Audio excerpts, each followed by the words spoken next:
আপনার হাতে যদি থাকে মাত্র 10 মিনিট তাহলে ঝটপট ঘরে থাকা মাত্র 2টা উপকরণ দিয়ে এই ইউনিক নাস্তাটা বানিয়ে নিতে পারেন। খেতে কিন্তু হবে অসাধারণ। বিকেলে চায়ের সঙ্গে খাওয়ার জন্য তো প্রতিদিনই ভাজা পোড়া করাই হয়, তবে আজকে যদি ইউনিক এই নাস্তাটা বানিয়ে আপনি চায়ের সঙ্গে গেস্টকে খাওয়ান তাহলে তো সে আপনার প্রশংসায় পঞ্চমুখ হবে। ঘরে থাকা মাত্র 2টা উপকরণ দিয়ে এইরকম ভাবে নাস্তা বানানো যায়, অবশ্যই ভিডিওটা না দেখলে আপনি বিশ্বাসই করতে পারবেন না। নাস্তাটি বানানোর জন্য প্রথমে একটা বড় সাইজে বোল নিয়েছি, তারপরে এখানে 2 কাপ নিয়ে নিলাম ময়দা, তারপরে এখানে সামান্য একটু টেস্ট অনুযায়ী লবণ দিয়েছি ও মিষ্টির জন্য 2 টেবিল চামচ দিয়েছি লাল চিনি, তারপর এখানে আমি কালো জিরা দিয়েছি আর রান্নার রেগুলার তেল দিয়ে ভালোভাবে সবগুলো উপকরণ মিক্সড করার পর একটা কুসুম গরম পানি দিয়ে এখানে একটা পারফেক্ট ডো বানিয়ে নিব। আর উপরের দিক থেকে রান্নার রেগুলার তেল দিয়ে আমি এটা রেস্টে রেখে দিব 15 থেকে 20 মিনিট। এতে কিন্তু ডোটা অনেক সুন্দর সফট হবে। আমি প্রায় 10 থেকে 15 মিনিট পর ফিরে আসলাম। তারপর আমি যে খামিরটা করে রেখেছিলাম সেই খামিরটা একটা বোর্ডের মধ্যে নিয়ে ভালোভাবে মুথিয়ে নিব। মুথানোর পর আমি একটা ছুরির সাহায্যে একদম সবগুলো সমান করে কেটে নিয়েছি। হাতের সাহায্যে আমি সবগুলোকে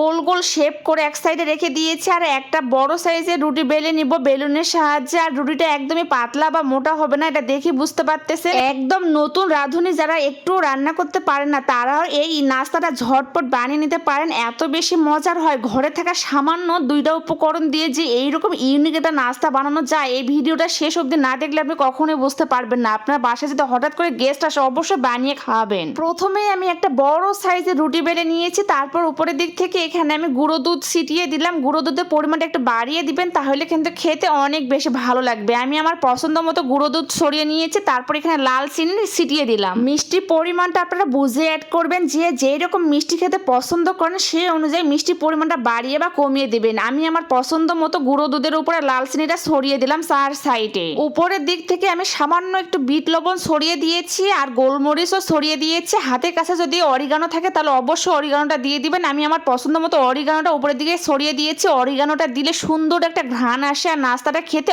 অনেক বেশি মজা লাগবে। রুটির উপরে এরকম গুঁড়ো দুধ ও চিনি ছিটিয়ে এই ইউনিক নাস্তাটা অবশ্যই বাসায় একবার হলে বানিয়ে দেখবেন। যে আপনার হাতে এই নাস্তাটা খাবে সে কিন্তু প্রশংসায় পঞ্চমুখ হবে। আপনার হাতের রেসিপি জানতে চাইবে এটা কোথা থেকে আপনি কিনে এনেছেন, কিন্তু আপনি বাসায় যে সামান্য 2টা উপকরণ বানিয়েছেন সে বিশ্বাসই করবে না। উপরের দিক থেকে একটা ছুরির সাহায্যে আমি লম্বা লম্বা শেপ করে কেটে নিব, তারপর হাতের তালুর সাহায্যে আমি রোল রোল শেপ করে গড়িয়ে নিব। আর এইভাবে আমি নাস্তাটা সবগুলো বানিয়ে নিব। এটা দেখে বুঝতে পারতেছেন আমি কাজগুলো কিভাবে করতেছি। এইভাবেই আমি সবগুলো নাস্তা বানিয়ে নিয়েছি। চলে গেলাম পরবর্তী স্টেপে। চুলার উপরে একটা ফ্রাই প্যান বসাই দিয়েছি আর এখানে পরিমাণ মতো রান্নার রেগুলার তেল দিয়েছি। তেলটা যখন মোটামুটি গরম হয়ে আসবে আগে থেকে যে নাস্তাগুলো বানিয়ে রেখেছিলাম সেই নাস্তাগুলো দিয়েছি আর 2 সাইডে ব্রাউন কালার করে মুসমুসে করে ভেজে নিয়েছি। গরম গরম এই নাস্তাটি সস দিয়ে খেতে কি যে পরিমাণে মজার, বাসায় একবার হলে বানিয়ে দেখবেন।